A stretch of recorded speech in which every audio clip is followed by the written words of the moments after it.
This conference will now be recorded. Mayor Calvin, Here. Councilmember Fagerly,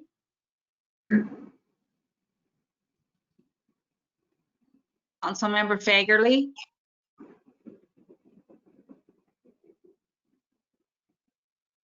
okay, we can't hear you. Maskey, Here. Davis, here. Mattis, Alvarado, Here. Asmus, Here. Plowman, Nelson. Here. 7 present, 2 absent. Councilmember Schwantes has an excused absence, requested excused absence from the mayor, and she is excused. At this time, we will do the Pledge of Allegiance. Councilmember Fagerly.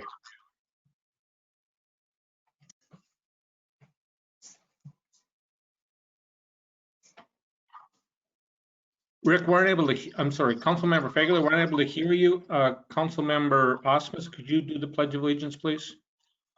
Please hold your flag up, Rick. Councilmember Fagerly. Okay.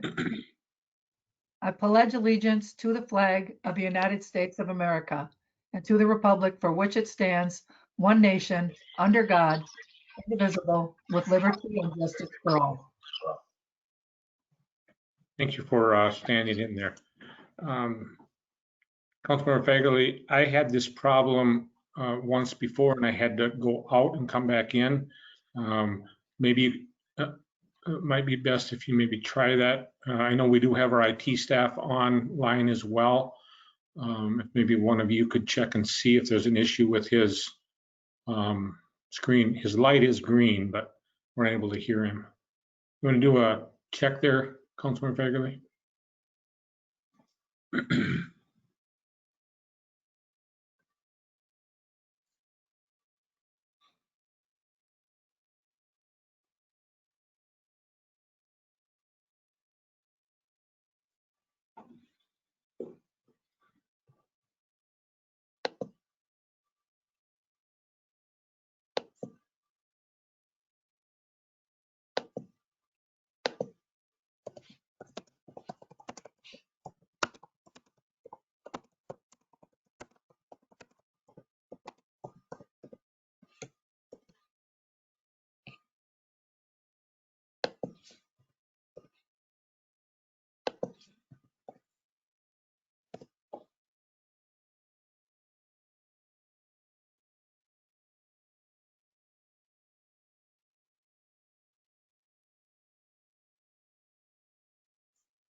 Can you hear me now?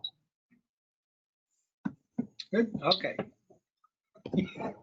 It's brand new. I just got it a few hours ago, so. No problem at all. I had to do that a couple times on my side too. So our IT staff does a good job of trying to keep us operating. So thank them for that. Also, I just want to remind the council that Brian will be on vacation the rest of this week. So it's well deserved. And so please allow him some freedoms to enjoy his time away. Next, we have the proposed additions or deletions to the agenda as presented. Are there any? Not seeing any. Entertain a motion to approve the agenda as submitted. I will make that motion, Mr. Mayor. I'll second that, Osmus. Motion by Fagerly, seconded by Osmus to approve the agenda as presented. Discussion. Roll call. Councilmember Fagerly, Aye. Maskey, Aye. Davis. Aye. Alvarado, Aye. Asmus, Aye. Nelson. Aye. 6 ayes, 0 nays. That motion passes. Next, we will have the consent items. City Clerk Thompson. And tonight's consent agenda for council's approval are the Board of Canvas minutes of August 14th, City Council minutes of August 3rd, the Willmar Municipal Utilities Board minutes of August 10th, Planning Commission minutes of July 15th, accounts payable report for July 30th through August 12th. For council's acceptance, the Special Park and Recreation Board minutes of August 10th, Board of Zoning Appeals minutes of June 15th, Police Commission minutes of June 3rd, Building report for the month of July, and council's information, application for Planning Commission of Stephanie Carlson, Invest in Wilmer Board minutes of July 8th, the Wilmer Main Street Board minutes of July 21st, and the Special Invest in Wilmer Board minutes of August 10th.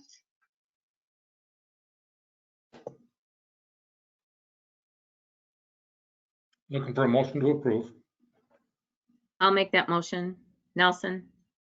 Second, Fagerly. Motion by Nelson, seconded by Fagerly to approve the consent items. Discussion. Roll call. Councilmember Meske, Aye. Davis, Aye. Alvarado, Aye. Osmus, Aye. Nelson, Aye. Fagerly. Aye. Size 0 nays. That motion passes. Next is a proclamation for Ron Andrian Day. I'm not sure that I said his name right, and if I was incorrect, I apologize. But this is a proclamation from the city of Wilmer, whereas Ronald D. Andrian has served as a volunteer for Caris Health Rice Hospice Program with administrative offices in Wilmer, Minnesota for the past 8 years and has donated over 600 volunteer hours to our veteran patients and families by caring for their final journey. 88 years young, Ron has strengthened the Caris Health Rice Hospice Program by his role as a veteran volunteer for the We Honor Our Veterans program. And whereas Ron has made over 400 patient and family visits during his years as a Caris Health Rice Hospice veteran volunteer and friend, Ron has been willing to promote the mission of the We Honor Veterans program for Caris Health Rice Hospital. And whereas Ron has been identified by the Minnesota Network of Hospice and Palliative Care as the Minnesota 2020 Veteran Volunteer of the Year, this honor was granted when over 100 other hospice programs from around the state of Minnesota were able to nominate volunteers who have made significant contributions to their respective programs. During Ron's 38 years of service in the United States Army, he earned the Legion of Merit Award, 2 Distinguished Service Awards, and other military awards. Ron has made a major contribution to the role of veterans in the Wilmer Lakes area, serving as a post commander for the Wilmer Area American Legion, also active roles in the local Legion, VFW, and Disabled American Vets, where he is also a lifetime member, and for his service on the Candido County Veteran Service Officers Advisory Committee. Therefore, be it resolved that I, Marv Calvin, Mayor of the City of Wilmer, Minnesota, do hereby proclaim August 27th, 2020 as Ron Andrian Day in the City of Wilmer, Minnesota. In witness thereof, I hereto set my hand and cause the official seal of the City of Wilmer the 17th day of August 2020. This award is well deserved, and Ron has really served our community and our people very, very well. There will be a ceremony out at the Flags of Honor that a number of you probably have already been invited to. And this is a great honor, and I would encourage you to attend so we can show our appreciation to Ron and his family for all of his dedication and service. So thank you very much. I just wanted to make the public and council aware of that. Next, we'll have a public hearing on an ordinance amending municipal code to adopt most current state building code. With that, I'll open the public hearing and call on our city Planning and Development Director, Dr. Ramstad. Good evening. Thank you, Mr. Mayor, honorable council members. On March 31st, 2020, the new 2020 Minnesota State Building Code was adopted by the state of Minnesota. And with these changes, the city ordinance must also be revised and adopted. Attached to your files, you'll please find the ordinance with the proposed changes, the community development committee recommends adoption of the attached ordinance to adopt the new state building code so that the city of Willmar complies with Minnesota state statutes.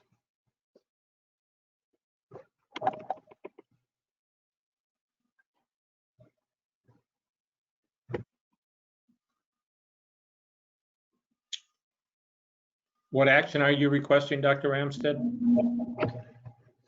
Staff is requesting a motion to adopt the ordinance amending Willmar's Municipal Code, Chapter 4.5, Buildings, Article 2, Building Code to adopt the most current state building code, assign it a number, and publish it. Thank you, Mr. Mayor.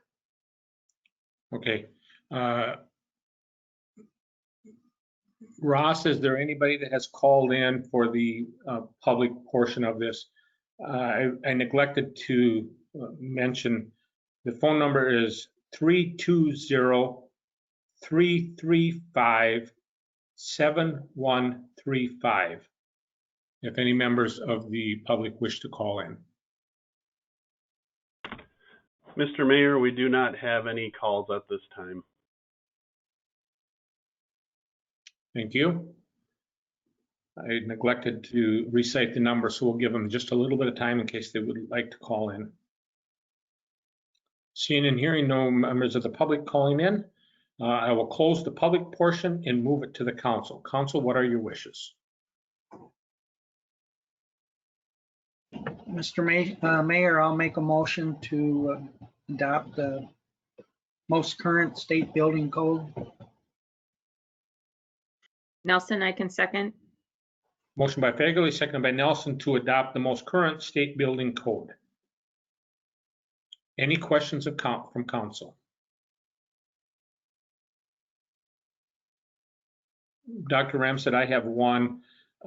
Are we then also adopting the most current fee schedule along with that? And does that then become concurrent, similar to what the fire code was that we talked about at last meeting? Mr. Mayor, council members, yes, we adopt the state fee schedule, not our own, but the state fee schedule is a very small number that we even collect in the Renaissance zone despite free permits there. But we will continue collecting that at the new schedule, which gets reimbursed in the state. Correct. Former councils have not wished to follow that fee schedule. And I just want to point that out so that the council is aware that we will be then adopting the state fee schedule along with the state code. Additional discussion. Oh, I'm sorry. I misunderstood, Mr. Mayor. No, we're not going to have a state imposed fee schedule on us. I was just talking about the less than 1% that they collect on top of our fee.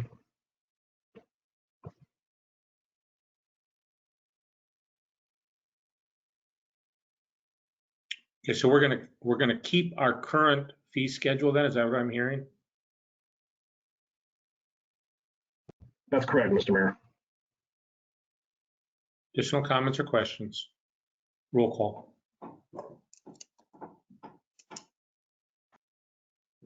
Councilmember Davis, Aye. Alvarado, Aye. Osmus, Aye. Nelson, Aye. Ray, Aye. Maskey. Aye. 6 ayes, 0 nays. That motion passes. That ordinance will be amended. Next, we have Public Works Safety Report. Councilmember Plowman. I believe I am filling in for Councilmember Plowman. Councilmember Osmus. Okay, the Public Works Public Safety Committee met on Wednesday, August 5th, 2020 by teleconference. Present were council members Plowman, Osmus, Alvarado, and Nelson. Also present was City Administrator Brian Grommetz, Public Works Director Sean Christensen, Police Chief Jim Felt, Fire Chief Frank Hansen, Parks and Recreation Director Rob Baumgarten, and Engineering Administrative Assistant Kelly Del Bosque. Also present were Invest in Wilmer committee members, Anthony Almond and John Conald. We first went over the fire department and police department monthly calls for service. Those were included in your packets. At this time, does anybody have any questions about those stats?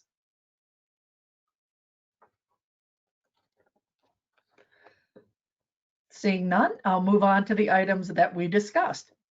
Item number 2 that we discussed was the event center. And we had a discussion about the event center / recreation center and talked about how the project would potentially utilize $2 million in the local option sales tax money.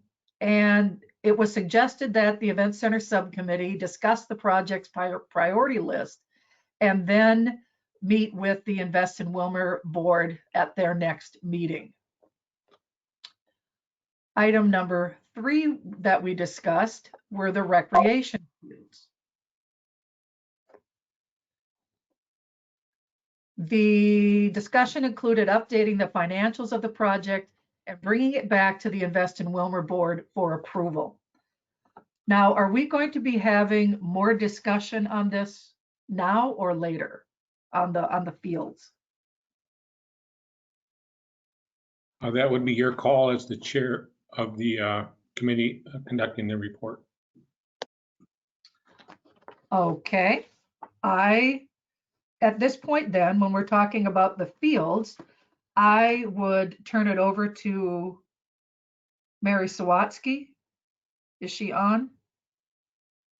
Yes. And let her talk about what the subcommittee has come up with. Rob, can you help me out on this?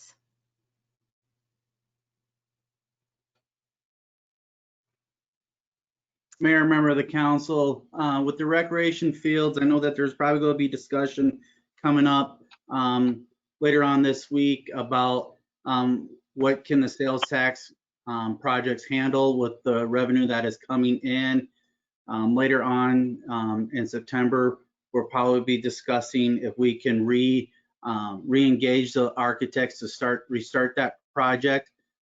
Further on in the agenda for tonight, we'll talk about the priority list of those all the Invest in Wilmer projects.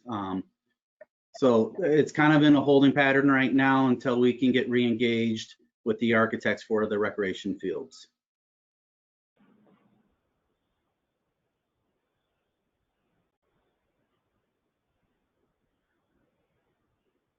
Okay, so does that mean that Mary's not giving any kind of a presentation right now? She's Councilmember Osmond. She's later on in the agenda. Got it. Okay. Then we will move on to the Public Works, Public Safety Committee minutes. Item number 4 was an action item. We have a resolution to adopt project number.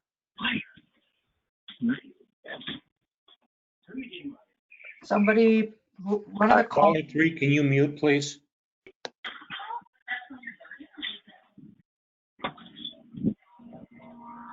Caller 1, 2, or 3, could you mute? Thank. Okay, we had a resolution to adopt project number 2001E, 7th Avenue Northwest Sewer Extension, change order number 1.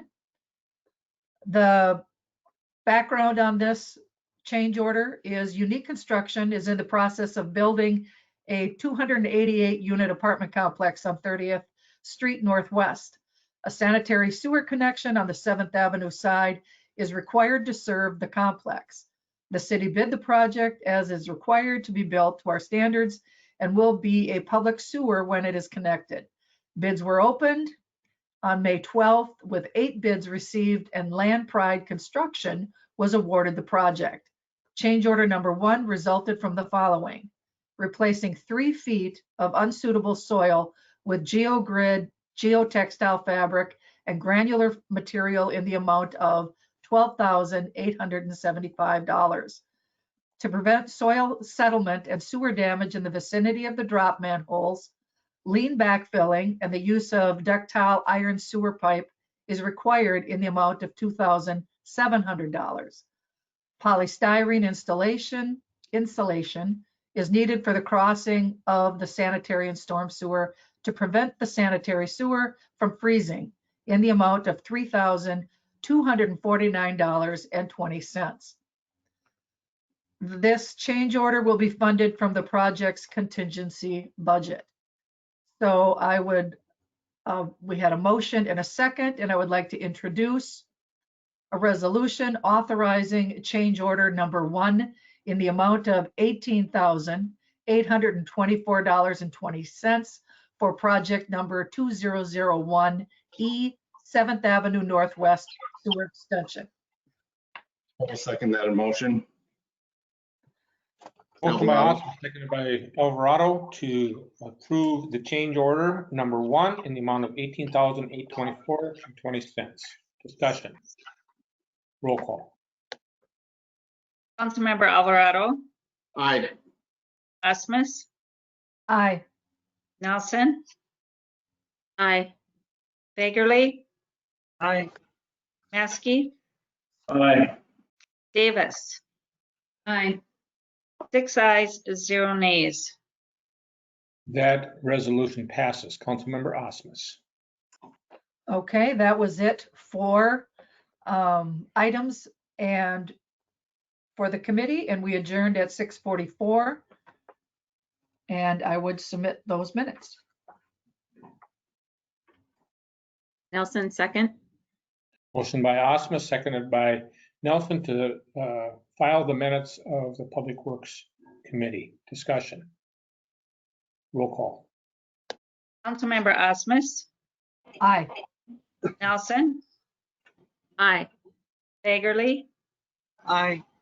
Maskey, Aye. Davis, Aye. Alvarado. Aye. 6 ayes, 0 nays. That motion carries. Next, we have the Finance Committee minutes, and I'll turn that over to Councilmember Nelson. Just for the council's reminder, for donations, it takes a majority vote of 6 members of the council. So if someone were opposed to an item on the donations, it would have to be unanimous this evening because we only have 6 members present. So with that, I'll turn it over to Councilmember Nelson, and she can do as she wishes. Thank you, Mayor Kelvin. The Finance Committee of the Willmar City Council met at 5 p.m. on Thursday, August 6th via teleconference. Those present were Council members Nelson, Fagerly, Plowman, and Osmus. Others on the teleconference were City Administrator Gramitz, Finance Director Okens, Planning and Development Director Ramstead, the EDC Director Backman, and West Central Tribune reporter Shelby Lindrood. After the meeting was called to order, our first action item was to enter a resolution to accept the first and second quarter donations. This follows the policy that was established that allows staff to send a thank you note and to have the council formally approve the donations. And we are looking at the first and second quarter of 2020 at this time. And I would like to acknowledge those now. $100 from Marcus Construction for Movies in the Park for 2020. $200 from Iron Warriors MC for the Fire Explorers Program, and $200 from Iron Warriors MC for the Police Explorers Program.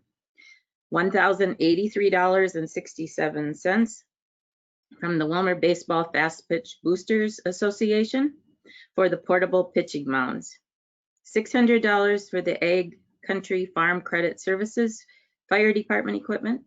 $50 from Mayor Marv Calvin for the 100 Miles in 100 Days program, and $16,000 from the Health Together Willmar Blue Cross Blue Shield for the Willmar Main Street.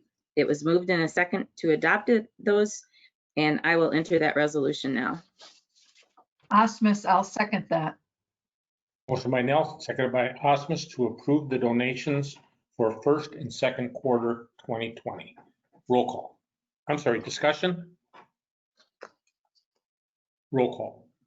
Councilmember Nelson, Aye. Fagerly, Aye. Maskey, Aye. Davis. Aye.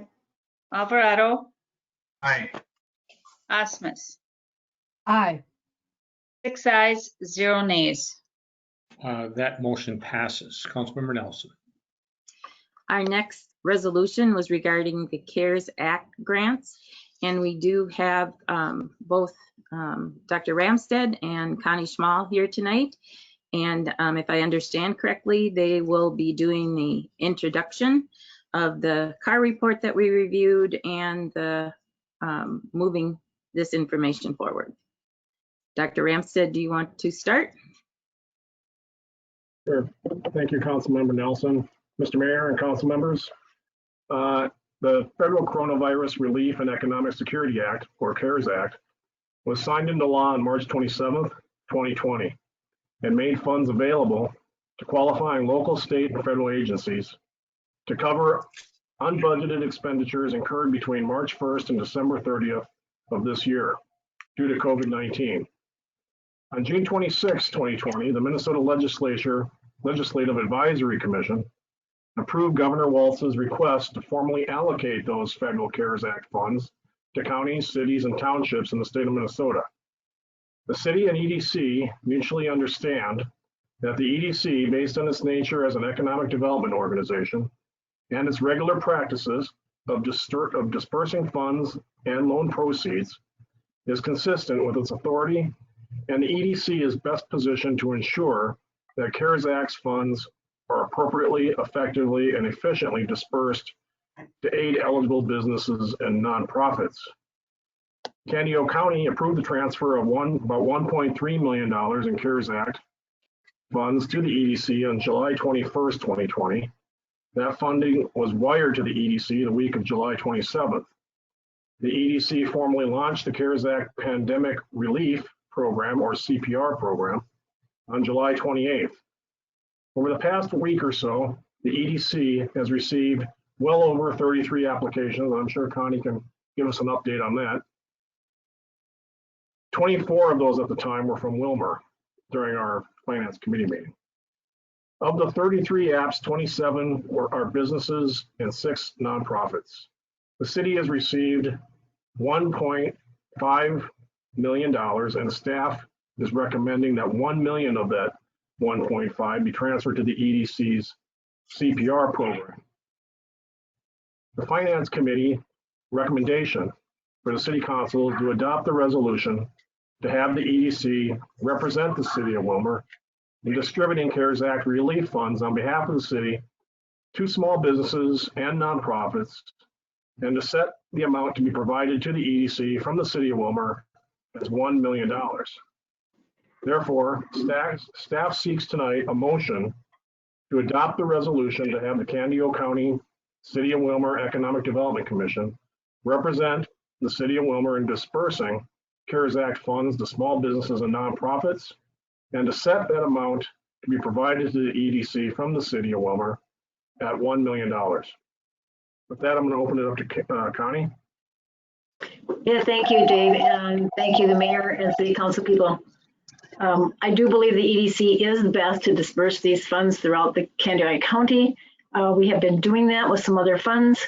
We already have a process in place, and that includes a resolution from our boards and a resolution for you to consider. Criteria for deciding the award amounts, a team to review our grant applications, and a process to disperse the funds. We'll be closely monitored by a team which includes county, city, township, business, and nonprofit representatives.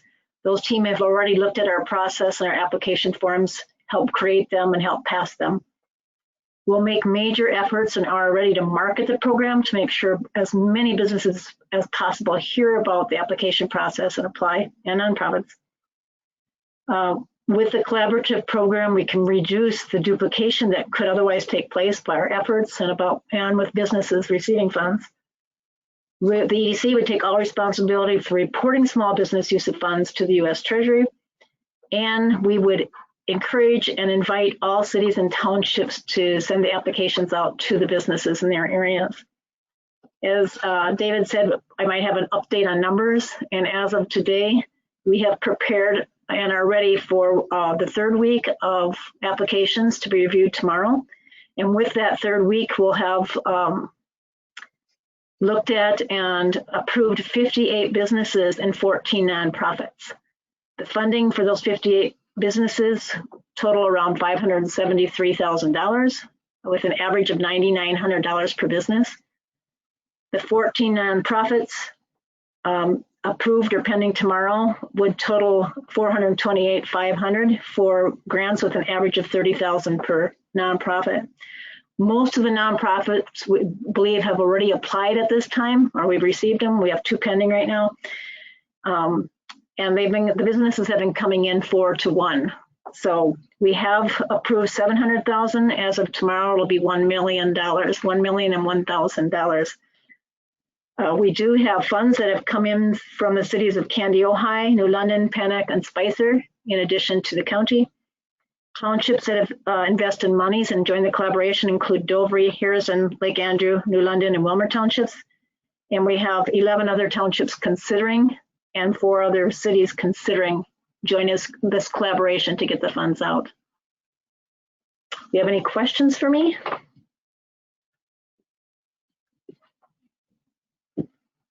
I would just say thank you to both Dr. Ramstad and to Ms. Small and to the EDC for their efforts with this. The Finance Committee did make a motion, and I would enter that motion now to authorize a transfer of $1 million in CARES Act funds to the EDC for disbursement and grants in compliance with the CARES Act to small businesses and nonprofits within Candioi County which have experienced economic harm attributable to the COVID-19 pandemic, and to have the EDC represent the city of Wilmer in distributing these CARES Act funds to qualify city, small business, and nonprofit applicants. Osmus, I will second that.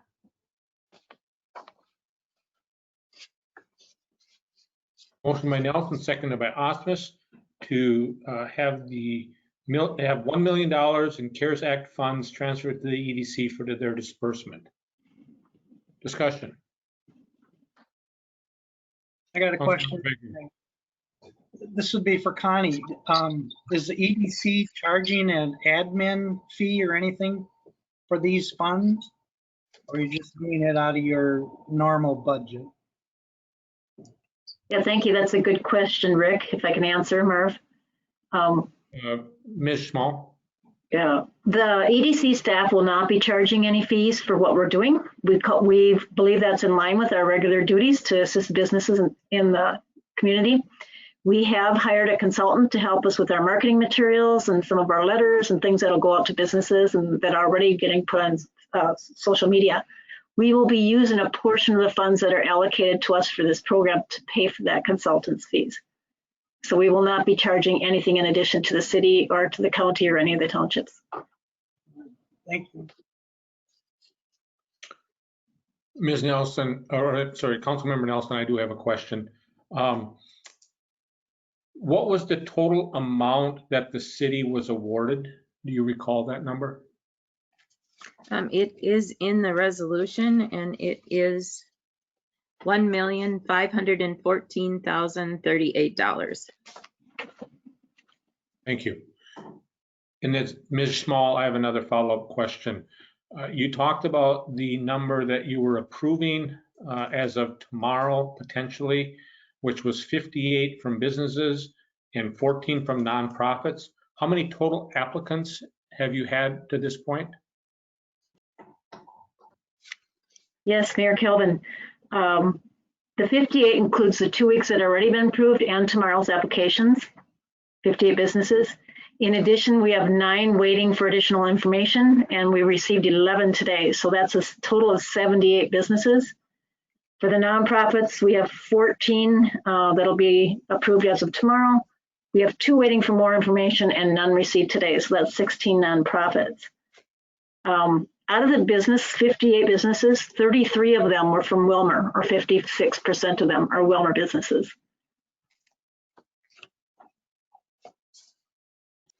Thank you. That was in the process of putting this process together. I did sit on the original screening of that. And I do want to commend the EDC and Dr. Ramsted's office with their hard work putting this together. This is a very good collaborative process. Additional questions or comments? Councilmember Alvarado. Thank you.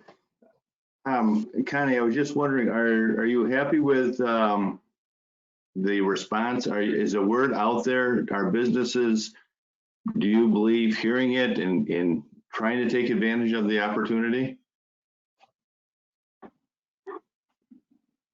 Yes, thank you for that question, Alvarado. We can do more, and we will be doing more. We do have it on social media. There's been press releases that have gone out to the radio stations and the newspapers. This week, we'll be signing and sending a letter to a list of almost 2,000 businesses in the county. We're cleaning it up. We're going through it. We have a couple different lists we're working on, one from the state of Minnesota and one from our mailing company locally. And then taking out the ones who have already applied, because we do want everyone to have a fair chance at that. Every city council I've gone to and township meeting I've gone to, I've asked them to please help get them out to the businesses in their areas. So we do depend on you to help with the marketing efforts and get them out to the businesses in our area. But we will do all we can to get the word out so that all businesses have a fair chance. Thank you. Additional comments or questions? Roll call. Councilmember Fagerly, Aye. Maskey, Aye. Davis. Aye. Alvarado, Aye. Osmus, Aye. Nelson. Aye. Ayes, 0 nays. That resolution passes. Councilmember Nelson. Thank you, Mayor Calvin. Those were our action items. We then moved on to discussion items. The first one was the sales tax status report, and that is attached to your minutes this evening also. Finance Director Okens provided the committee with an update of the status of the local option sales tax revenues received through August 5th, 2020. Through the first 7 months of collections, the average monthly revenue has been approximately $166,000. Staff continues to update and analyze what projects could be funded at what level. New projections will be provided to the Invest in Wilmer Committee and to the Finance Committee later this month. And our last discussion item was just an update on state financial information. And I believe that that update was simply that there was no formal information that had been received from the state to date. However, there's a preliminary indication that the deficit at the state level may be greater than first predicted. The next financial forecast by the state of Minnesota is not scheduled until November. That concluded our business, and there was a motion to adjourn at 5:34, and I would enter a motion to approve the minutes at this time. Osmus, second it. Motion by Nelson, seconded by Osmus to approve the minutes of the Finance Committee. Discussion. Roll call. Councilmember Maskey, Aye. Davis. Aye. Alvarado, Aye. Osmus, Aye. Nelson, Aye. Fagerly. Aye. 6 ayes, 0 nays. That motion passes. Next, we have the Community Development Committee report of August 10th. Councilmember Fagerly. Thank you, Mr. Mayor. Community Development met Monday, August 10th at 5:17. Present was myself, Julie Osmus filling in for Vicki Davis, Audrey Nelson filling in for Sean Muskie, and Kathy Schwantes. Others there was Dr. Ramsted, Director of Planning and Development Services, and Robert Scott, the City Attorney.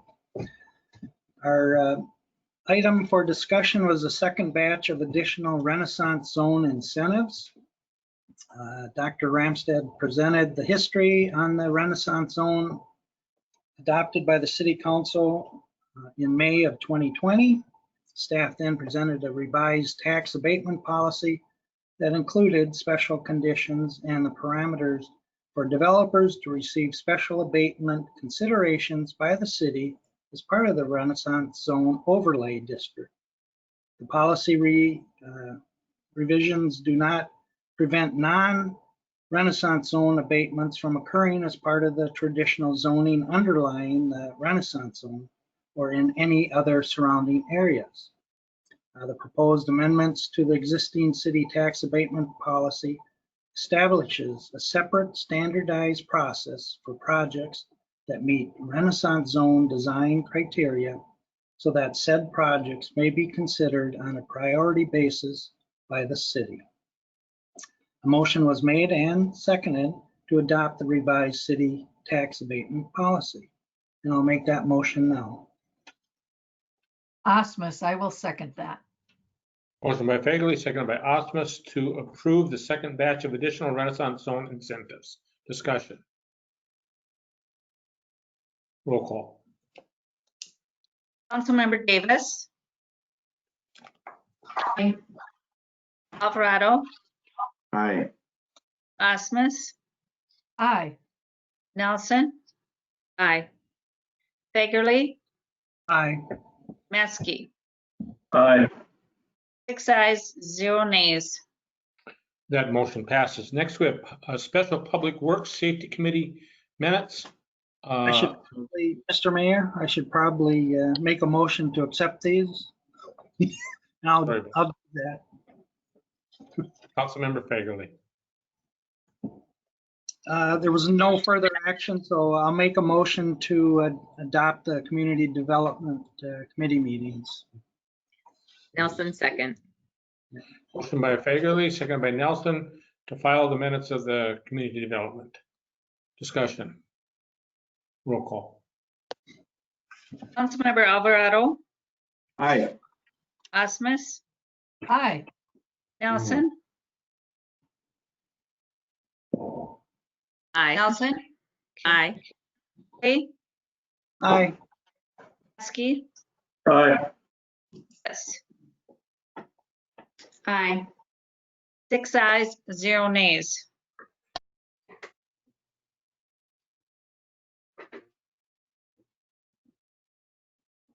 You're on mute, Mayor. That motion passes. Next, we have a special Public Works Safety Committee, and I'm assuming that Councilmember Osmus is going to do that. My cheat sheet says Councilmember Plowman, but I'm assuming you're going to do that one as well. Councilmember Osmus? I will take this one as well. To move some of the local option sales tax projects forward, we had a special Public Works Public Safety Committee meeting on August 12th, and it was held by teleconference. Present were Council members Plowman, Osmus, Alvarado, and Nelson. Others present were City Administrator Gremets, Public Works Director Christensen, Parks and Rec Director Baumgarn, Engineering Assistant Kelsey Del Bosque, and then Invest in Wilmer committee members Mary Sawatsky, Rick Morsetter, and Dana Hadvichuk. I know I slaughtered that. Okay, so we discussed the Swanson Field improvements. And at this time, I would like to turn it over to Mary Sawatsky to talk about what their subcommittee has come up with for the improvements to the baseball and softball fields at Swanson Field. Thank you, Councilmember Osmus. Before introducing Woodseth Architecture Firm, I'd like to thank the Swanson Complex Subcommittee for their time and contribution to this project. Since the November 2018 vote, this committee met no less than 37 times with countless hours of research. The members on the subcommittee are Steve Tamman, representing the base softball community. He's a player and a dad. Mark Owens, representing the Youth Tournament Committee, dad and coach over the years. Dave Baumgart, past president of the Baseball Boosters, is a dad and coach.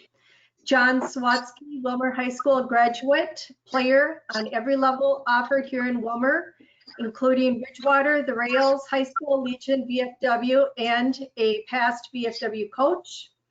Tom DeBoer, Wilmer High School graduate and Wilmer High School varsity baseball coach. Councilmember Rick Fagerly.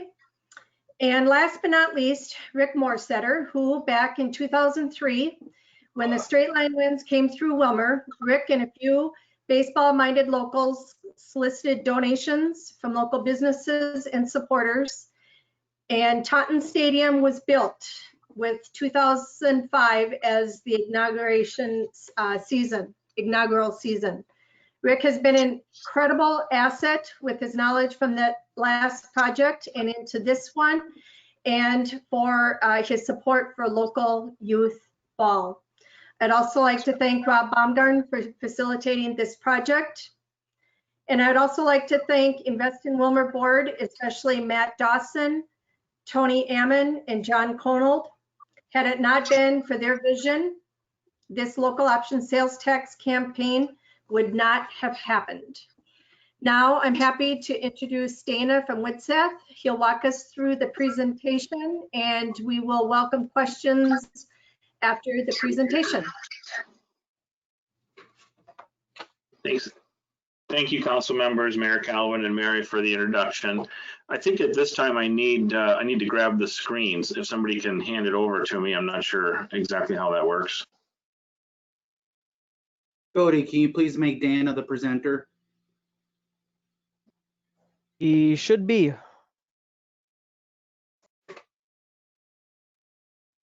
Okay, I can share my webcam. Let's see, how can I, let's do that. That's me. Now, how do I share my screen here? I need to be, that didn't work.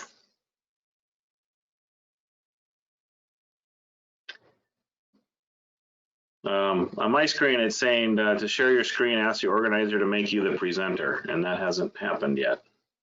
Okay. Dana, otherwise the council members all have the information in their packet. Oh, okay. Well, very good then. Turn that off. All right. The option there, but I don't. There's a check mark next to it. I just don't seem. I don't know if it's working or not. So apologies for that. Okay, no worries. If you have everything in front of you, and I understand that looking at some of the folks here, or several of the council members have had the opportunity to be a part of the presentation that I've given. Over the past 2 weeks, we've had a public meeting at the Civic Center. We had online meetings or teleconferences with the Invest in Wilmer, the Park and Rec, and Public Works. So several of you have had the opportunity to sit through this presentation already. So I'll, in the interest of time, I'll try to keep this brief, and I'll be more available for, then make myself available for questions at the end, if that's okay with you. So if you have everything in front of you, I'm just going to skip past the first slide. The second slide, of course, is my name. The third, oh, here we go. Something just popped up here. There we go. Now we got, I think everybody can see what I got on my screen here.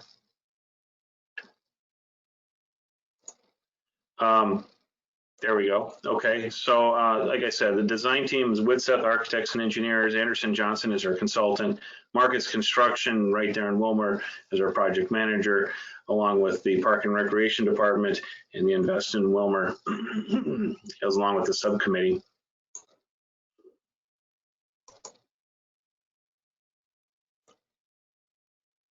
Okay, let me just run through the fields really quick here. We're making the base bid package will include all 3 of the softball fields, green. Oh, I'm sorry, I already stepped wrong. The green field will be identified as an alternate. The yellow and red fields will be identified as the base bid package. All the softball fields are identified to have new egg line on the infield, as well as new drain tile, new dugouts, and a new scoreboard per alternate as well. The blue field will have new grass infield, new bullpens, both home and visitor, on the home visitor sides, as well as new dugouts and also a new scoreboard. Clemenson Field will have basically a complete makeover from front to back, starting in the outfield fence. The outfield fence will basically stay in the same place other than pulling in the first and third base lines. The existing scoreboard location is where we're going to keep the scoreboard in the same location in the event that there's any modifications. And I believe we're even keeping the scoreboard, if I remember correctly. The outfield will be regraded, new topsoil and new seed, along with drain tile to help that outfield drain better than it is now. The infield will be an artificial turf, which will have area drains as well as below grade drains. What you see there is the green and the red. Both of those are colors of the turf. So we'll have a rust colored turf and then the green colored turf as well. We're going to get more into the Clemenson Field. Here we can see we blew that up just a little bit. And then on the bottom right here, you can see this is a view from the center of the stadium, looking out to the outfield. I mentioned earlier the schedule. Like I said, we've already presented to the public as well as Invest in Willmar Public Works. And then of course, City Council tonight. Moving ahead, upon approval this evening, our next step will be bidding the project from August 24th to September 14th. Pending the City Council approval of the subcontractor bids on September 21st, we'll then move into construction beginning September 21st.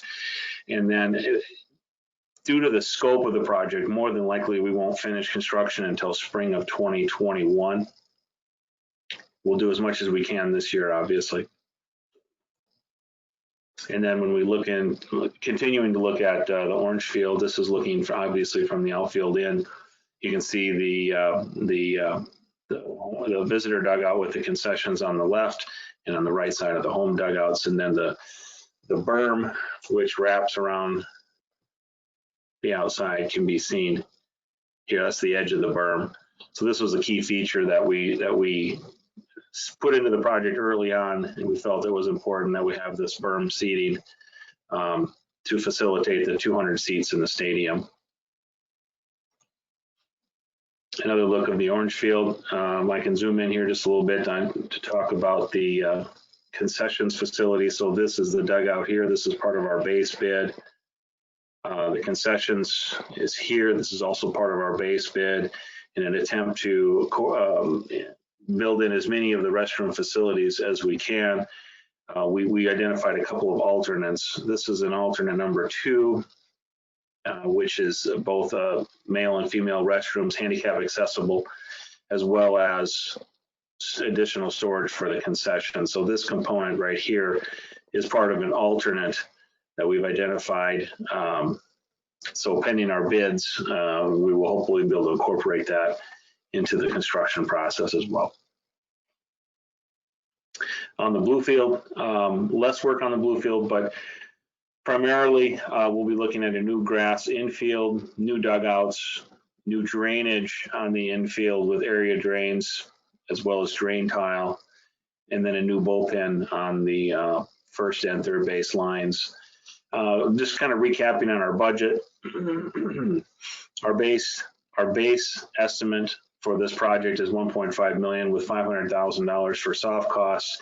And the alternates we identified is a combination of adds and deducts of approximately $414,600 between all 12, and there are 12 alternates identified on this project. Here we have a list of the alternates. I'd be happy to go through these. I know I've already gone through these with most of the folks here that are listening, but this is, like I said, it's a combination of scoreboards, restrooms, all of Greenfield on the softball, sound systems, modifications to the fence line on the blue field, remodeling the existing brown building structure that's on the site. And then we even identified the turf as an alternate deduct. If depending upon how bids come in, if we have to, we can remove that component. So we'll have that bid into the construction documents as well.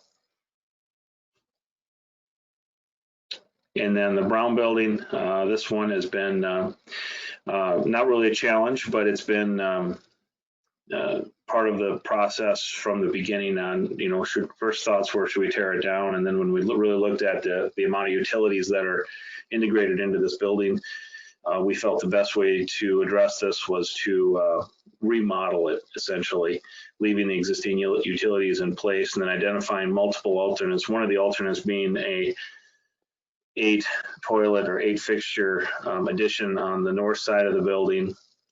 That would be handicap stalls, obviously. 2 unisex handicap accessible toilets on the south side. And then as well as 1 alternate, which would be reskinning the entire building and putting a new roof on as well. So there are multiple components attached to this building within the alternates. And so that was a quick presentation on what we're doing out at Swanson Field. And I know many of you are familiar with this project and what we're doing and how we're approaching it. So I guess at this time, I would be happy to take any questions that anybody might have.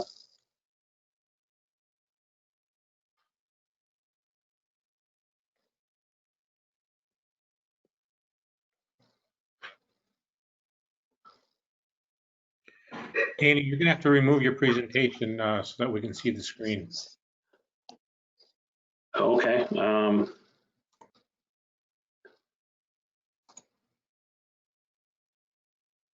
I'm not seeing any hands waving. Let's see here. Cody, you need to become the presenter again. There you go.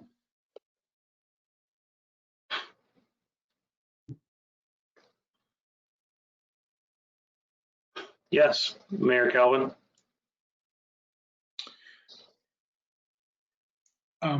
I just want to as well commend the committee.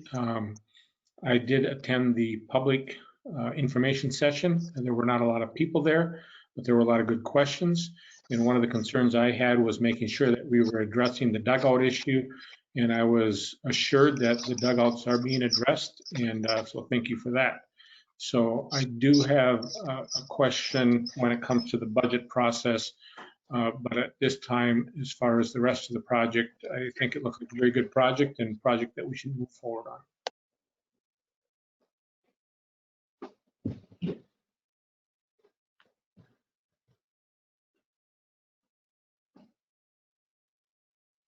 Okay, well, maybe I should talk about next steps going forward then, I guess, if nobody else has any questions.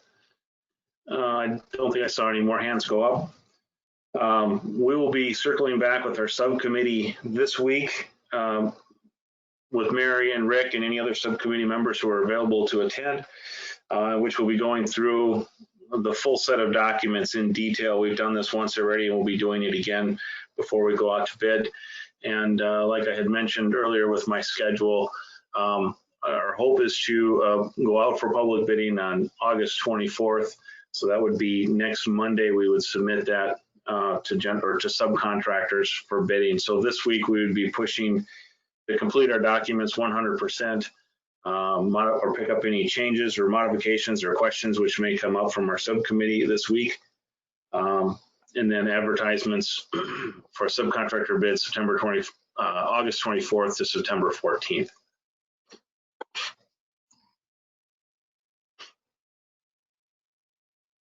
Okay. Thank you again, Dana, for that presentation.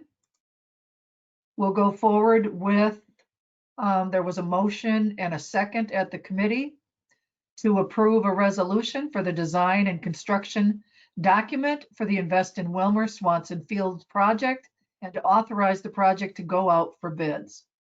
I'll make that motion now. Nelson, second. Motion by Osmer, seconded by Nelson, to approve the design construction documents for the Invest in Wilmer Swanson Field project and authorize the project to go out for bids. Discussion.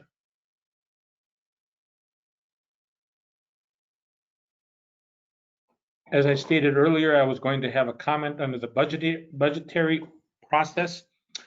If we take a look at this project and we look at the $2 million budget that they were assigned and worked under when the project was originally handed off to them, they came in under that budget.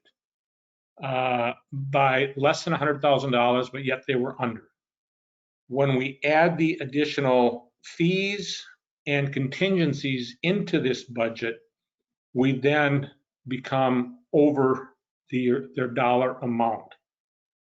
My recommendation would be that we remove the 10% contingency fund of $200,000, add that into their project of dollars they have available to work with, to give them a total of $1.7 million to work with in their project. And that's what I would like to see us do. The state legislature put a 10% requirement in there that the council has the authority to move around. During the Invest in Willmar presentation to the Invest in Willmar committee, it was made clear that the council would be encouraged to try to find ways to make this project whole. This doesn't make it entirely whole, but it gives it a good shot in the arm of making it toward the number that it needs to be. This committee worked very diligently on making sure that their budget did come in at or under budget. This is the first time that we've had to, what I will say, cut a project based on what was submitted to us. The Robbins Island project and the guidance that was given by council to the Robbins Island group did not include the shelters. It just included the hard surface. So that was the contingencies they worked under. So the contingency did not come into play at that time. And so they were able to come in under budget. Another reason for this is that at the time that we heard about the presentation, a number of these projects are coming in under budget. And I believe that if we give them some additional latitude, it may, number one, encourage the committee. There was some discouragement that I could sense in the presentations that were happening, because they did stay within their budget that they had went to the voters with. So I would request that the council, request the council consider removing the 10% contingency, adding that to their budget, and then allowing them to work under those parameters when they work later this week on putting those plans together. So that's for the council's consideration. You need a motion for that, Mayor? I would ask that to be a friendly amendment. I believe that that could be a friendly amendment because it's only 10% of the budget. But that would need to be a motion for that in a second, correct? Okay, I'll make a motion that we, give the 10% contingency. We already have a motion. Correct, I'm asking for a friendly amendment to the motion. I'll make that amendment to the motion. I am really not comfortable with that. I am fine considering that. I'm just curious with why we would consider that at this point in time until we have gone out for bids and looked at it. Not opposed to considering it. I'm just not sure that before you go out for bids is a time to do this. So I'm not comfortable with making it as a friendly amendment. Were you the second? Yes. Yes, she was. Yes. Okay. So you could make it a standalone motion, or it could die for a lack of a second.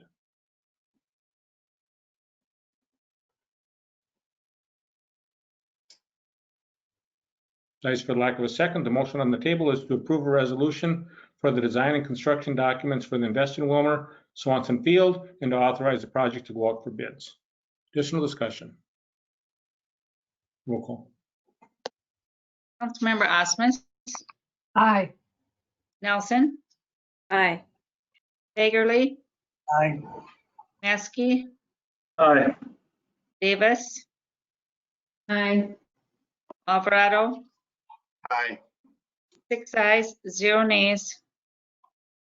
That motion passes. Councilmember Osmus. Okay. Glad we are moving forward with one of our projects. And that was that was the purpose of that special Public Works, Public Safety Committee meeting. We adjourned, and I will make a motion to accept those minutes. Alvarado, I'll make that motion to accept the minutes. Motion by Osmus, seconded by Alvarado to file the minutes of the Special Public Works Safety Committee discussion. Roll call. Councilmember Nelson, Aye. Fagerly, Aye. Maskey, Aye. Davis. Aye. Alvarado, Aye. Osmus, Aye. 6 ayes, 0 nays. That motion does pass. Next, we have a consideration of priority list established by the Invest in Wilmer Board for the local option sales tax. And I believe Rob was going to present that, I think. Yes, Mayor, member of the council, tonight we're going to have a recommended action to approve the priority list that the Invest in Wilmer Committee has set for the local sales tax projects. The council requests that the Invest in Wilmer Committee prioritize their projects of part of the local option sales tax. The Invest in Wilmer met on July 9th and August 12th to discuss the priority list. The Invest in Wilmer came up with this priority list. Number 1, Robbins Island was budgeted for $3 million, but $2 million was authorized. The second priority was Swanson Fields. $2 million was just approved for that project. Number 3 was the Recreation Fields. His budget is at $6 million and not yet been approved to move forward with that. The Recreation Field is $10 million. Recreation Event Center is $10 million. The Invest in Wilmer Committee is seeking $2 million, but not yet been approved for that project. Some of the projects are not receiving their full amount due to potential increase in operation costs. That's not available with the local option sales tax dollars.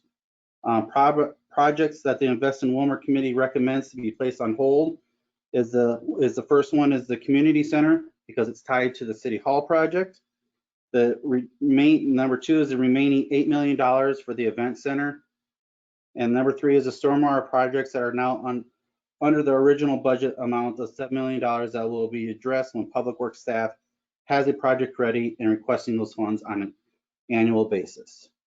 Something to consider would be should be the funding available for more than $12 million in the top priority list, and its decision on funding for all the portions of the delayed projects will need to be made at that time.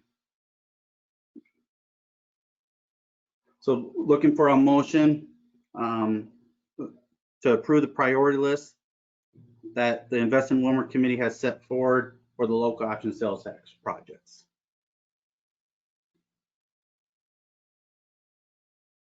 I'll make that motion, Meskey.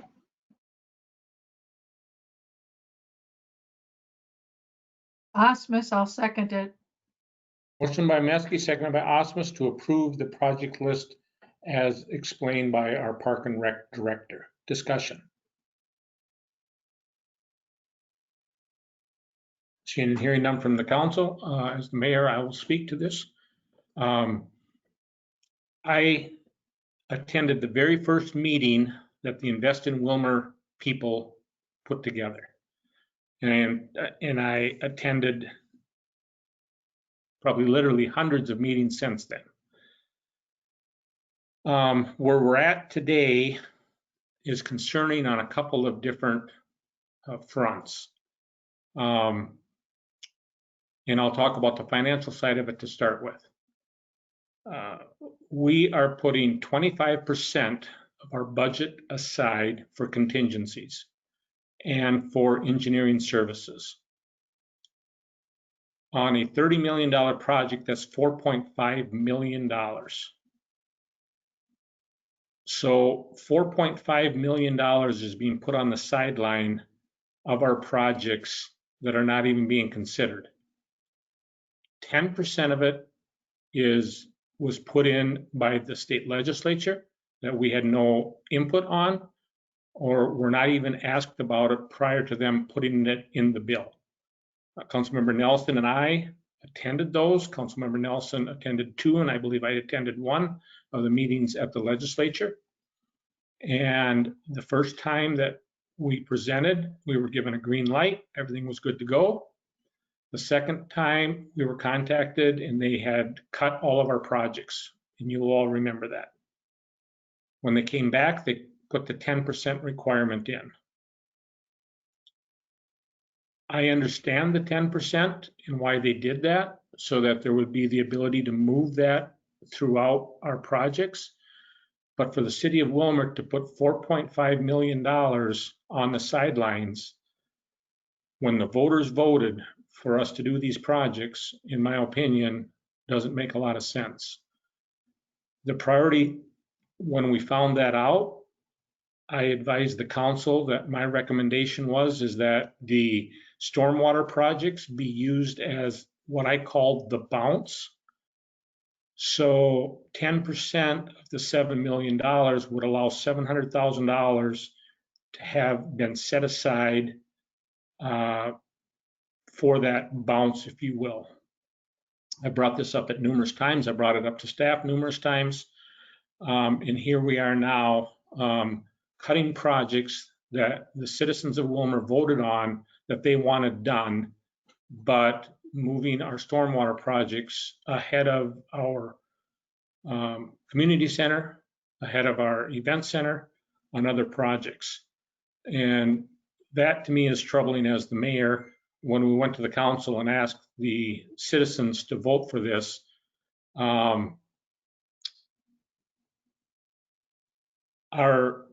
as Ms. Sawatsky has eloquently stated, without Matt Dawson and his team working on this, this would have never passed in the first place. And so it's very troubling that we're at the point where we're at today. This is not the first time I brought this concern up, but this is my opportunity to express my displeasure to the entire council in regards to how this is being handled. Additional comments? Administrator Gramitz.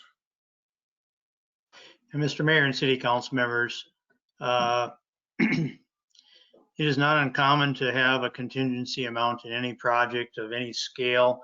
As you noticed tonight, we approved an amendment to a project that amounted to almost 3/4 of the entire contingency amount set aside.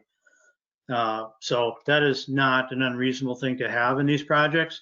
But secondly, just because the money is in contingency doesn't mean it does not get spent on that project. I did have the question asked of the architect, what happens to the money not spent?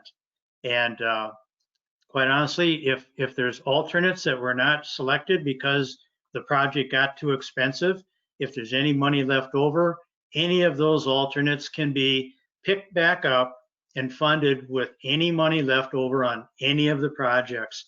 So the money, just because it's in a contingency fund to start with, does not mean it does not get spent on that particular project. So nobody's losing out on anything. What you're trying to do is be fiscally conservative so you don't get 3/4 through the project and run out of money entirely. And I think it's sound financial practice to have some sort of cushion in our budget. And as we stated with Robbins Island, if we get more sales tax, we likely will go back to Robbins Island and say, let's go build them 2 shelters that we pulled out because of the unknown fiscal situation we find ourselves in. So it's not lost. It's just waiting to see if something pops up like bad soils or something we didn't anticipate. And then at the end of the project, if there's money available, it's still there for that particular project. And I think that all the projects can operate in that same manner. If they have money left over, it's allocated to them. Let's say that storage area in the concession stand, we don't build it right away, but we got money left over and we deem that to be our next priority. We go ahead and do that. All it takes is a change order. So I understand what the mayor is commenting on. But I think if we look at the big picture, nobody's losing any money. We're just saving it until we get the project done. And then if there's any things that needed, that we want to be done, and we've got money left over, change order and let's do it. So end of comment. Just comments or questions? We have a motion on the table to consider the priority list as established by the Invest in Wilmer Board for the local option sales tax. Roll call. Councilmember Fagerly, Aye. Maskey, Aye. Aye. Davis, no, Davis, Aye. Alvarado, Aye. Osmus, Aye. Nelson. Aye. Ayes, 0 nays. That motion passes. Next, we have comments from our city attorney in regards to the Trot Avenue home as directed by council at the last meeting. Councilor Scott. Thank you, Mayor, members of the council. At your previous meeting, you directed our office to look into the situation at the Trot Avenue property where community members had made complaints about persistent drug-related activity. And the suggestion to the council from the community members was that the council authorize a public nuisance action to essentially petition the court for an order to abate the nuisance that had been occurring at that property, according to the community group. Our office has had an opportunity now to look into the situation, review evidence provided by the city's police department. We've also conferred with the county attorney. We did our best to summarize or to provide our analysis to you in a privilege memorandum, which I sent out over the weekend. Hopefully the council's had an opportunity to review that document. I'm not going to go through in great detail now, except I do want to just summarize where I think we stand and what the city council's options are. So first, in order to maintain a public nuisance action under the statute for this the complaint of activity, the city would need to prove to a court by clear and convincing evidence, which is a fairly high bar, that drug-related criminal activity has occurred at this property within the last 12 months.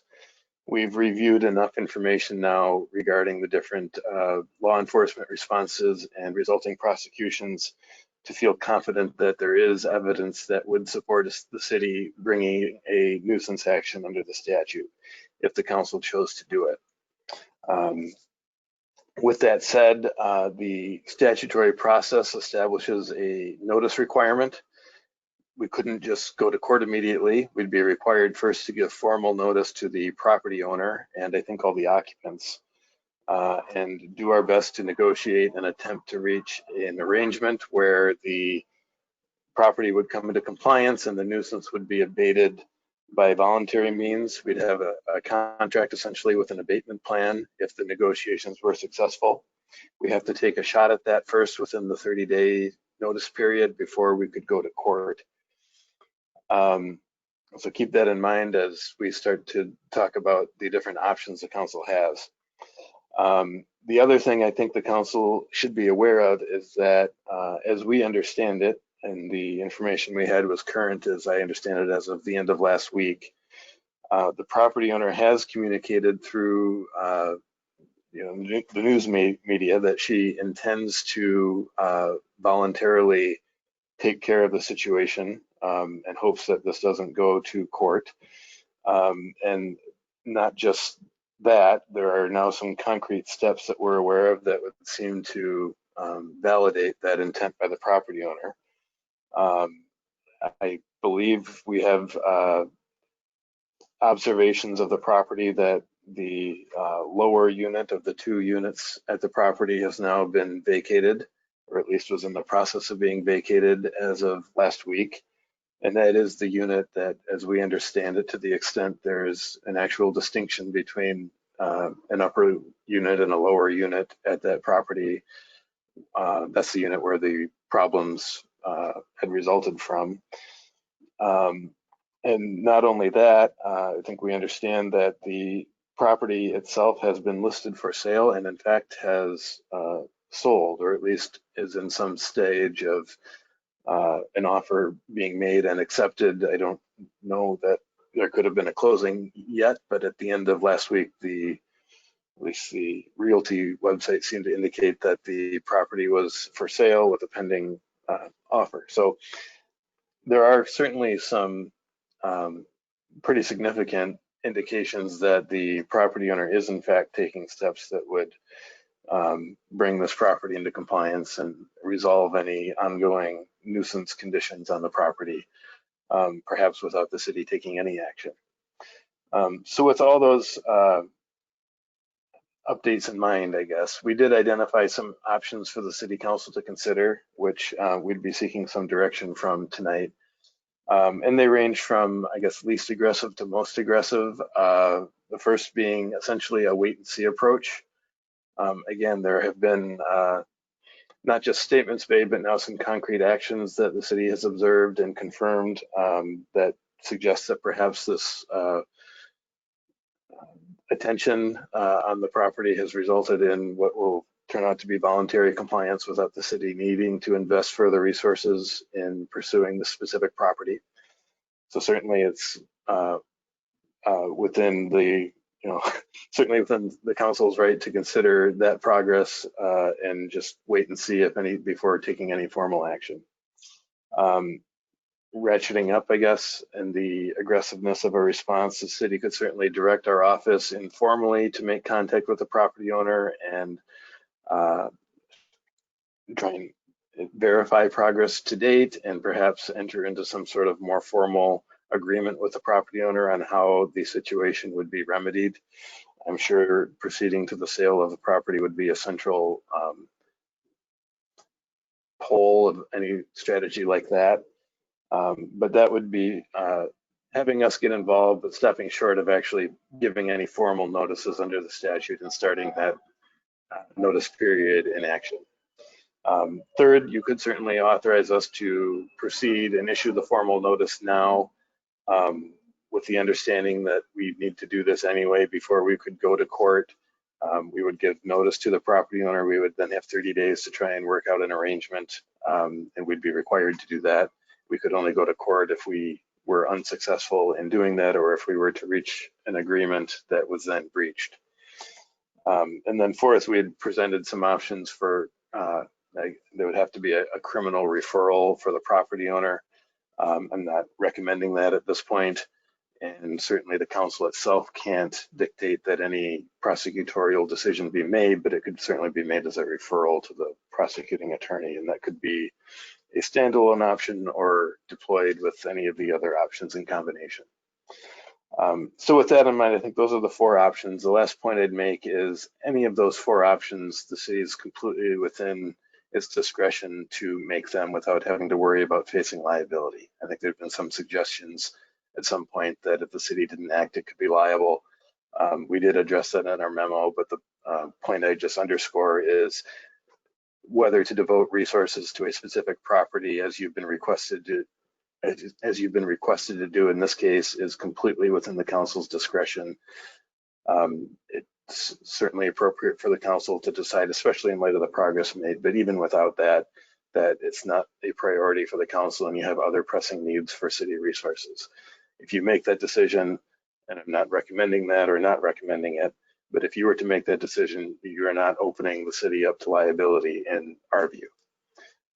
So that's true for any of the four options we've presented. They're all legitimate responses to the issue the community group has brought to your attention. With that in mind, I guess I would certainly be happy to answer any questions the council has. But ultimately, I think we're just looking for some direction from the council on which of those four routes to pursue. Questions from the council for our councilor?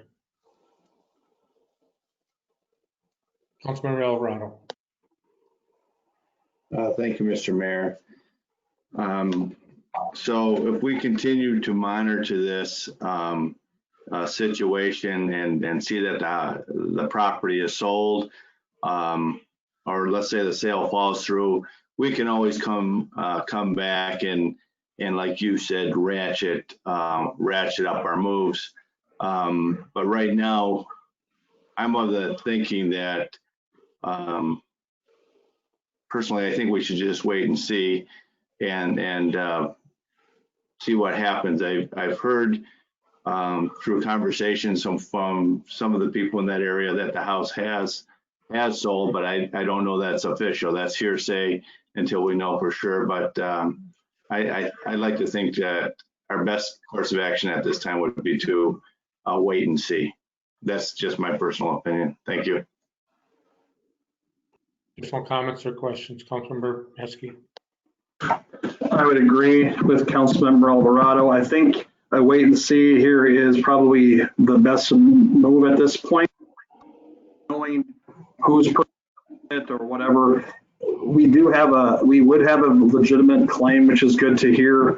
I mean, I guess it's bad to hear if it's in your community, but it's good to hear that we could move forward with that kind of a piece. So, I mean, what's the, is there a length of time? Is there a year-long waiting period once you've got the paperwork together to file? I would assume that everywhere that's vacated, it should cease, but I have no idea what the future is out there. What recourse do we have if we sit? Is there a time frame? If drug activity continues in the house afterwards, is that something we just return to? Or does the ownership of the house, is that relevant to the claim? Councilor Scott. Yeah, Councilor Meskey, I think those are good questions. The short answer is you have a 12-month look back window, and if there is drug-related criminal activity in that 12 months from the time you start the action, then you've satisfied the statutory criteria to move forward. If the ownership of the property changes in the meantime, I will just tell you whether the statute says that or not. That will be relevant to a judge, and that will influence what any kind of relief might look like. I don't expect we would be able to have the property ordered to be vacated if the owner in it at the time we're in court isn't the owner responsible for the criminal activity that allowed us to be there. So with that said, I think if the council were to wait and see what happens with this pending sale and see if the nuisance activities really have abated, if it turns out they haven't, we are certainly free to proceed at that point. There just recently was a criminal conviction by one of the occupants of the house for activity that was engaged in at the house. That gives us 12 months minimum from that date forward in which we can still satisfy the statute. Thank you. So with that 1 year of look back, I'm totally comfortable with a wait and see at this point. Additional comments or questions? Councilmember Fagerly. Thank you, Mr. Mayor. I can wait also, but my concern is it's listed for sale way under what it's assessed at. It's listed like 55,000, and it's assessed at 105,600. So what kind of game is being played? Are they selling it to a relative and then the tenants will still stay there, or what? But if there is some ownership change, then our rental inspection should come into play, and that should help out, shouldn't it?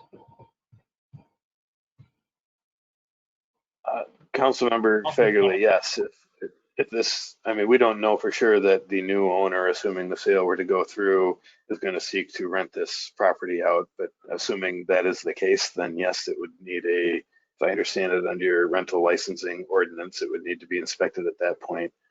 And as to your question about will the sale be to a relative or is it some sort of a game? I mean, all I can say at this point is we just have to see how this plays out. I don't have any information on the purchaser. I don't know if anyone else does at this point, but I certainly don't. But I guess from my perspective, the fact that their property was listed, it apparently is in some process or stage of being sold, and it was observed that some of the occupants have started to vacate the problematic of the two units. I think that's all encouraging, but certainly wait and see doesn't mean forget about it. And yeah, I think you can continue to monitor and respond as necessary if that's the direction the council wants to take. All right, thank you. Additional comments or questions? Are there any motions the council wishes to make? Councilmember Metzger. I would ask that the language be adopted that was in the options, but the wait and see option, I would move adoption of the wait and see option, understanding that we can revisit this within a year's time if necessary. I would second that. I've got a question, and I don't know, Rick might know this answer. How long does it normally take for the closing process to take from the time the agreement is made to the time the property is closed to a new property owner? And I was wondering how that may be influenced with this 1 year at a time, if we still have adequate time to react. So what's the general time from sale to closing to new ownership? Well, at the present time, it's 4 to 8 weeks. I heard this one is closing September 15th. So I'm not sure if that's true or not, but all the closers or title companies are swamped, so they're behind right now with all the sales and refi. This one's supposed to close September 15th. So theoretically, we would have 10 months if we had to revisit this. Yes, Councilmember Alvarado, you would have 12 months from the date of the latest criminal conviction, and there's been other incidents as well, but the most recent incident that I think we could use if we do decide to go to court at some point would be 12 months from, I think that's just like within the last week. So if you're looking at a closing in mid-September, if that date is accurate, you basically used up one of the 12 months. There's been a motion made and seconded. Is there discussion?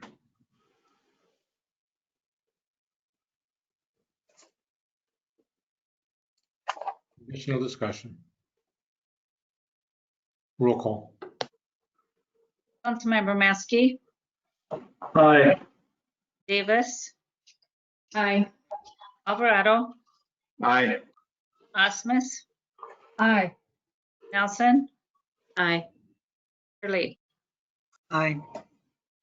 Ayes, 0 nays. That motion does carry. Next, we have council member announcements, and I'll start with Councilmember Nelson. Councilmember Nelson. I do not have any announcement this evening. Councilmember Fagerly. Thank you, Mr. Mayor. Just a word on the proclamation. It's for Ron Andreen, and he lives in my ward, and he was the person I nominated for the Charter Commission when the Charter Commission was coming up. But it's a great family, and he's a retired appraiser, so he has to be good. Thank you for nominating him for that position. I do appreciate that. Next, we have Councilmember Metzger. I was going to say pass, but yeah, I had the pleasure of actually serving with Ron Andreen on the Charter Commission for many years. And I know him through the Sons of the Legion. He's a great guy. I mean, you cannot give a better award or recognition to a nicer fella. So congratulations to him, and that's all I've got. Councilmember Davis.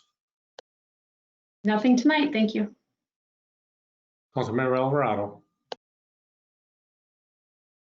Thank you, Mr. Mayor. I would say salute to Mr. Andreen for his many years of service. Thank you. I'd also like to remind people that we have to get that, if you haven't done the census, we've got till September 30th. We've done a good job here in Willmar. We can do a little better. If you haven't done it, please do it. Hard to believe we're thinking of fall, but This year is just flying by again, and so we'll have to start worrying about leaves in the street. Keep in mind that the food shelf is available, and I think that's it. Thank you very much. Councilmember Osmus. Well, speaking of awards, I would like to give a shout out to Councilmember Vicki Davis for an award that she got on August 6th at the Chamber's annual meeting and volunteer appreciation event. Vicki and her husband Chris received the very first Wilmer Human Rights Commission Diversity Award. And just want to congratulate her and her husband on that. And again, very well deserved. Thank you. Okay. And I just want to throw in, I'm just so excited that more of the local option sales tax projects are moving forward and things are looking good in Wilmer. I agree. Additional comments? That entertain a motion to adjourn. Oh, wait. Councilmember Nelson. Osmus, I'll second that. Oh, no, more. Actually, I just wanted to make sure everybody was aware there is a finance committee meeting on Thursday, July 20th. The email went out tonight, and also the agenda is in the Dropbox too. So, and I'll just finish with doing a shout out to Mr. Andreen. Also, I did have the privilege of serving with him on the Charter Commission. He's a great guy, and I hope that we will all find out the information about the Flags of Honor on the 27th. It would be great to celebrate him. So thank you. And I can make a motion to adjourn. Oh, Whenever we do that. I forgot to do the council committee minutes, meeting. If we can do that first. So Councilmember Nelson, thank you for announcing the finance committee. Labor, are you meeting? I have not heard from HR Director Beckman. I sent a couple messages, but I would assume we are not having a meeting next week. Councilmember Fagerly. We are not meeting. And Public Works, Public Safety, Councilmember Osmus. we are not meeting this week. Okay, and Councilmember Osmus, did you have something else to add? Nope, that was it. I was going to give the announcement about Public Works, Public Safety. Thank you. And Councilmember Nelson, are you still willing to make the motion to adjourn? Councilmember Osmus, second. We are adjourned. Yes. Congratulations, Vicki.